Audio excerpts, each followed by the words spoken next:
Bienvenue dans ce premier épisode de cette nouvelle série Je deviens minimaliste. Première vidéo, premier espace. En fait, je vais procéder par espace. L'idée, c'est de faire du tri, de faire du tri, de faire du tri. J'ai l'habitude de beaucoup trier, de beaucoup me débarrasser de mes affaires. Et pourtant, il y a quand même toujours du tri à faire. Attends, je sais pas trop dans quel sens je vais aller là. En plus, je suis debout comme si j'allais présenter la météo. Pourquoi faire du tri? Il y a plein de raisons. Déjà, je me sens trop encombrée, j'ai besoin que l'espace soit beaucoup plus épuré. Plus ça va être clair, rangé, etc., plus ça va l'être également dans mon esprit. Donc ça, c'est le premier truc hyper important. J'ai besoin de faire du tri, j'ai besoin de faire de la place, j'ai besoin d'avoir de l'espace. J'ai besoin que ça respire, j'ai besoin que ce soit libre. Il y a une réflexion aussi qui est intéressante par rapport à l'attachement. À certains objets. Par exemple, je m'étais débarrassée en fait de tous mes habits après une relation qui m'avait vraiment détruite. Genre tout ce que j'avais porté en la présence de cette personne, je voulais plus rien voir. Alors que c'était des trucs cool. Hein. Après, je me suis dit, purée, mais j'ai plus ça. Mais alhamdoulilah, c'est pas important d'avoir ci ou d'avoir ça ou voilà. Là, j'ai repensé à ce truc. En fait, en 2019, quand je suis partie au Maroc, j'avais rendu mon appart, j'avais vendu tous mes meubles et je m'étais débarrassée d'un maximum d'affaires pour garder quelques petits cartons chez ma mère, chez ma grand-mère et moi, je partais avec mon sac à dos. Et j'avais beaucoup aimé le fait de faire ce tri. J'avais eu une facilité à le faire à ce moment-là parce que j'étais vraiment sur un travail avancé sur mon ego, sur l'attachement, etc. Et pour moi, le fait d'imaginer la taille de mon corps et à côté toutes les affaires, tu sais, si tu disposes toutes tes affaires, tous tes objets comme ça sur un sol, bon bah du coup un sol qui est très grand. Mais si je veux tout avoir dans un champ de vision, il va falloir reculer à tel point que je vois plus du tout mon corps, je ne me vois plus. Et si je veux me refocus comme ça sur moi et peut-être même aller à la loupe, c'est quoi mes organes, etc. Enfin, et ben on peut pas tout prendre en compte dans ce champ de vision et du coup ça me faisait énormément de bien de me débarrasser de tout et d'avoir cette conscience de bah je suis juste de passage en fait. Cette vie elle compte pas vraiment, ces affaires elles comptent pas vraiment. Quand je vais partir, quand je vais mourir, c'est là que tout devient important, que les vraies choses commencent. Et du coup, toutes ces affaires-là, ça va être un poids en fait. Ça va être, je suis morte, je ne suis plus de ce monde, mais je possède toutes ces choses alors qu'elles auraient pu être utiles à d'autres personnes, etc. Et ça me convenait pas du tout, donc ça me libérait beaucoup de pouvoir me débarrasser de mes affaires et voilà, avoir très peu de choses. Ça va faire 3 ans que je suis dans cet appartement et mine de rien, j'ai accumulé. Là, on est en août, on est début août, il fait très chaud. C'est à la fois l'été un bon moment pour faire ça parce que le soleil ça nous met dans une dynamique, etc. À la fois c'est pas du tout le bon moment aujourd'hui parce qu'il fait vraiment chaud, mais bon, alhamdoulilah. Je suis disponible aujourd'hui pour le faire, donc je commence à m'y attaquer aujourd'hui parce que c'est important pour moi. Bref, en début d'année, en janvier, février, j'étais dans une réflexion de quitter Paris. J'avais l'envie soit de m'installer en Tunisie, après je me dis ah, je vais m'installer au Maroc. Bon, finalement ça m'est passé, mais ça m'a quand même mis dans une réflexion de attends, si je veux réinstaller dans un nouvel appartement, etc., dans un autre pays. En fait, comment je déménage tout ça? Je commençais à me poser plein de questions et là, je me suis dit, bah, faut faire du tri en fait, faut grave faire du tri. Et finalement, même si, bon, là, je décide de rester à Paris, même si en ce moment, j'ai un peu l'idée de Marseille qui revient dans ma tête, mais bon, a priori, je reste à Paris. Même, justement, s'il y avait un déménagement, faut que je sois légère, je vais pas déménager tout ça, ça n'a aucun sens, j'ai pas besoin de tout ça. Et donc ça m'a remis dans cette dynamique de tri. On n'est pas droit là. Là on est droit. Ça m'a remis dans cette dynamique de tri. J'ai déjà commencé à pas mal trier, à pas mal... Mais subhanallah, franchement j'ai fait énormément de tri, j'ai vendu énormément de choses. Je mets beaucoup sur le bon coin. Et à la limite, enfin... Voilà, ça me fait peut-être, je sais pas, une 50aine d'euros par mois, voire une centaine des fois, selon ce que je vends, etc. Donc c'est cool. Après les vêtements, je les mets pas sur le bon coin parce que flemme ça, je pense pas que ça fonctionne comme ça. Et Vinted, j'ai été blacklistée. Bon voilà, ils ont supposé que j'avais un compte professionnel. J'ai envie de m'acheter, vous savez, le gobelet Stanley là. Parce que j'aime bien boire à l'appareil comme ça. Et la gourde, elle fait 1,2 litre, donc je pense que c'est intéressant. Bon, bref. Voilà, du coup, bref, ils ont bloqué mon compte. Et même quand je suis avec une nouvelle adresse mail, ils doivent détecter l'adresse IP ou que sais-je. C'est mort, c'est mort. Donc Vinted, pour moi, c'est mort. Du coup, les vêtements, je donne. En général, je mets dans les conteneurs. Il y en a partout. Il y en a à tous les coins de rue, en tout cas à Paris. Ou c'est Emmaüs qui récupère. Malgré que j'ai fait pas mal, malgré que ça se dit pas. Malgré ce tri que j'ai déjà pas mal fait, j'ai l'impression que je suis encore hyper encombrée, quoi. Donc, autre chose par rapport à l'ego. Le fait d'être attaché à des objets et à ce qu'ils nous disent de nous, à l'identité qu'ils nous... Enfin voilà, peut-être que je vais me dire... Qu'est-ce que je pourrais me dire? Je sais pas. Genre, ah non, ce haut, je vais absolument le garder parce que, je sais pas, j'ai l'air tel adjectif avec ce haut et donc voilà. Enfin, tout ce qui est attachement, de toute manière, c'est de l'ordre de l'ego, que ce soit l'attachement aux objets ou l'attachement aux humains. C'est pas de l'ordre de l'être, c'est pas de notre essence originelle. On peut aimer, apprécier des choses, etc. Mais l'attachement, c'est l'ego. Bon, après, la question de l'ego et de l'être, il faudrait éventuellement que j'en parle. Écoutez, bah, si ça vous parle pas, j'en suis désolée. Peut-être qu'un jour, on approfondira, pardon. Ah, ça veut dire que c'est intéressant parce que je me suis déjà posé la question justement de est-ce qu'en thérapie, avec les clientes, je vais aller travailler l'ego? C'est quelque chose que je fais peu, voire pas. J'accueille souvent des personnes qui sont à un moment de fragilité, qui sont qui sont en souffrance, qui traversent des périodes compliquées, soit des dépressions, soit beaucoup d'angoisse, aucune estime d'elles, etc. Donc je me focus déjà vraiment sur travailler, sur voilà, définir une estime de soi, apprendre à se connaître, à se respecter, à nourrir ses besoins, à répondre à ses valeurs, etc. Et je me dis que tout ça permet après ensuite, quand on a cette bonne base solide, enfin je parle par exemple pour mon cheminement, hein, moi j'en suis passée par là, ce qui fait qu'ensuite je peux travailler sur mon ego. Mais si tu veux travailler sur l'ego avec quelqu'un qui est déjà en fragilité et tout, je pense que c'est un non-sens quoi. Mais après c'est vrai qu'une fois qu'elles sont bien, qu'elles sont épanouies, etc., et ben, elles continuent leur chemin et pour l'instant j'en reste à ça. Et je pense que j'ai suffisamment à faire avec mon propre ego et que je suis peut-être pas non plus assez de finesse sur ça. Ou je sais pas. Je pense que pour travailler sur l'ego, il faut effectivement un public qui a déjà une bonne stabilité, tu vois, un bon truc, un bien-être établi, etc. Parce que je me suis posé la question, je me dis, Manon, est-ce que t'es pas en train de flatter l'ego et de gonfler l'ego des gens avec le travail que tu fais? Mais on peut pas s'attaquer à l'ego, rentrer dans un cheminement spirituel plus poussé, etc. si on n'a pas une base un peu solide, quoi. Donc, en fait, cette question de est-ce que je suis pas en train de flatter l'ego, etc., si je me la pose depuis un moment, et c'est depuis quelques jours que je me suis dit, il y a besoin en fait de passer par le travail que je fais. Et je ne pense pas à n'en flatter l'ego, je définis un socle de voilà, ok, moi je suis une personne à part entière et je vais vivre comme ça. Alhamdoulilah.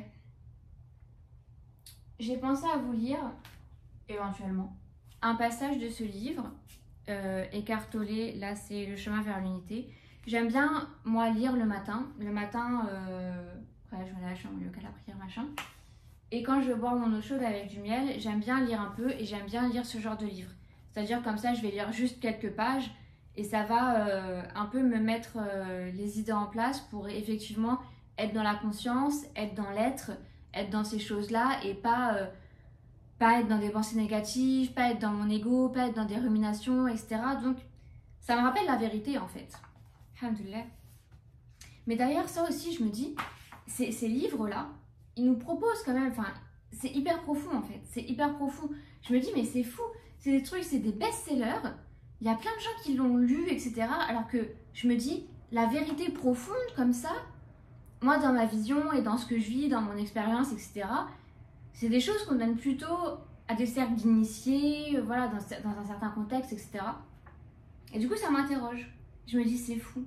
Je me dis, c'est fou. On donne un vrai truc profond à tout le monde, mais à la fois, mais en fait, ouais, c'est best-seller, il y a plein de gens qui le lisent, mais qu'est-ce qu'ils intègrent de cette lecture finalement? Et qu'est-ce qu'ils incarnent après de cette lecture? Voilà. vu que j'avais trouvé des trucs qui étaient assez en rapport, je savais que j'allais faire cette vidéo. Et je me suis dit, tiens, pourquoi pas. Ah, j'ai fait plusieurs croix. Non. Ça, c'est pas en lien. Vous pouvez accorder une... Attends, je vais mettre mes lunettes. Vous pouvez accorder une certaine valeur à vos choses et en prendre soin. Mais chaque fois que vous vous y attachez, vous pouvez être assuré que l'ego entre en jeu. Et vous n'êtes jamais vraiment attaché à un objet, mais plutôt à une pensée qui s'accompagne d'un je, d'un moi, d'un mon, d'un ma. Chaque fois que vous acceptez totalement une perte, vous transcendez l'ego. Et ce que vous êtes, l'essence de votre conscience, émerge. En fait, c'est ça, plus on arrive à transcender l'ego, comme ils le disent, ou à briser l'ego, ou à lui laisser moins de place, à pas le laisser dominer, à pas que ce soit l'ego qui prenne toute la place à l'intérieur, et plus on laisse de place à notre essence originelle et au divin. Je reviens d'une semaine, enfin je reviens pas tout à fait, mais fin juillet, là on est début août, j'ai passé une semaine dans les Alpes de séminaire. On parlait du développement personnel, mais selon le Coran, de la purification de l'âme, etc. Et en gros, parler de ça, ça revient à parler de l'ego, de la place de l'ego et de l'annihilation de l'ego, etc. Et j'en ai gardé cette idée que, en fait, moins on va laisser de place à notre ego, ou à notre individu, à notre individualité, plus on va laisser de place pour s'habiller des qualités divines, des qualités d'Allah subhanahu wa ta'ala, des attributs divins. Et donc pour ça, faut laisser moins de place à l'ego. Faut laisser moins de place à ce truc de ah bah moi sur ce sujet je pense ça, mon avis c'est ça. Mais quand tu as un avis comme ça, tu es en train de flatter ton ego. Tu te crois intéressant, tu te crois intelligent. Il n'y a pas d'élévation, ça te nourrit pas. Ça nourrit pas ton cœur, ça permet pas d'élever ton âme. Quand on va être dans des trucs... Je pense à une personne que j'avais rencontrée qui manquait cruellement de confiance en elle. Et du coup, elle était à fond dans l'ego. Mais je pense qu'on ne comprend pas forcément très bien cette question d'ego. Ça ne veut pas dire qu'elle était en mode ah, moi je suis géniale et tout. Non, c'est pas ça. Mais, ah oui, donc moi je fais ça, donc moi j'aime ça. Ah, moi je lis tel livre. Pour essayer de montrer, regardez, j'ai une identité, je suis quelqu'un. Parce qu'elle n'a aucune idée en fait de son identité. Donc elle a besoin de le dire. C'est comme les gens, je sais pas, qui aimeraient être courageux et qui disent ah, moi le courage, pour moi c'est une valeur très importante, etc. Full ego, full ego, full ego et insécurité au possible. On n'a pas besoin de dire ça. Là, on est vraiment dans un truc de je veux me protéger, je veux être en sécurité, je veux être acceptée par les autres, je veux qu'on m'aime, je veux être reconnue. J'ai besoin d'avoir une identité. Dans une certaine mesure. Et c'est pour ça que l'ego, il a une place. En tout cas, pour nous, comme des mortels, tant qu'on n'arrive pas dans cette béatitude qui nous ferait faire partie des saints. Clairement, il n'y a que les saints qui ont annihilé leur ego. Donc l'ego, il peut avoir quelque chose de tout à fait intéressant pour vivre en société. Mais il faut savoir le reconnaître, il faut savoir faire la part des choses. Et du coup, quand on est à fond dans ces trucs, on a envie de se convaincre qu'on est tel genre de personne, telle personne, etc., c'est de l'ego. Mais en fait, c'est complètement nourri par de l'insécurité, mais ça vous apporte rien. On a juste à être. On n'a rien à prouver à ce niveau-là, il y a juste à ressentir ce qu'il y a au fond de soi et laisser justement émerger ce qu'il y a au fond de soi.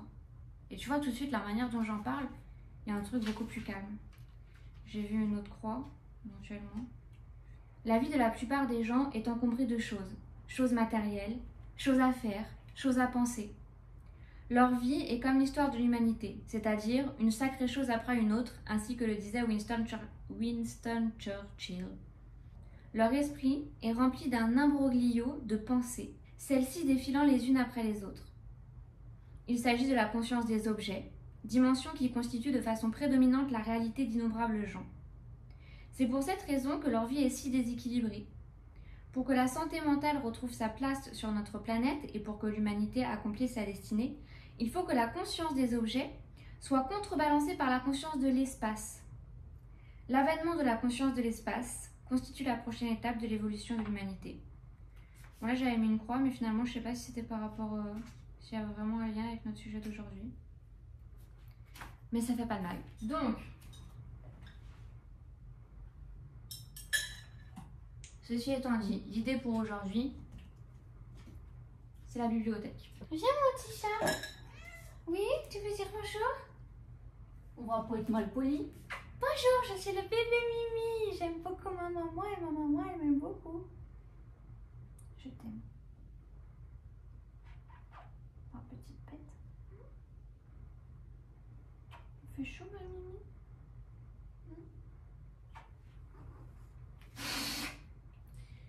J'avais déjà fait du tri dans les livres et j'avais d'ailleurs trouvé ça très difficile. Je m'étais dit, non mais c'est mes livres quoi, enfin tu vois, mes livres, j'ai envie de les garder. Pardon, mais les poils de chat là. Donc j'avais déjà commencé à faire beaucoup de tri et je m'étais rendu compte que j'étais très attachée aux livres. Je me disais, bah non mais ça quand même, j'ai pas envie de m'en séparer. J'ai trop envie un jour de constituer une grande bibliothèque, voilà. Aujourd'hui, on en est là. Voilà, comment je fais pour avoir une vue où on voit d'en bas? Là en bas il y a des trucs aussi. Et là dites-vous j'ai déjà vendu une centaine de bouquins. Mais on va continuer. On va essayer de désencombrer le plus possible. Alors je pense que ce que je vais faire pour chacun des espaces, c'est que là je vais faire un premier passage de tous les espaces où je vais essayer de déjà pas mal désencombrer, etc. Et je pense que je ferai un deuxième passage qui me permettra d'encore plus de trier. Parce que mine de rien, bah, c'est pas si facile que ça. Je pense que la meilleure technique pour le faire, parce que je n'ai pas fait jusqu'à présent, bon j'ai fait du désencombrement voilà comme ça. Maintenant ce que je vais faire pour cette série vidéo, pour chaque espace, je vais vider complètement le meuble. Ce qui va me permettre aussi de nettoyer un peu. Par contre ça va être une galère parce que, en fait, tant qu'à faire tu vois. Là ce tapis, le coin il bloque et du coup il faudrait que je le mette sous la bibliothèque pour que ça arrête de bloquer. Donc tant qu'à faire, je vais en profiter de la vider pour faire ça, pour la déplacer, mais ça veut dire que je vais devoir aussi déplacer les plantes. Ça va être une folle galère. Allez, let's go. C'est bien comme plan là, qu'est-ce que vous en pensez?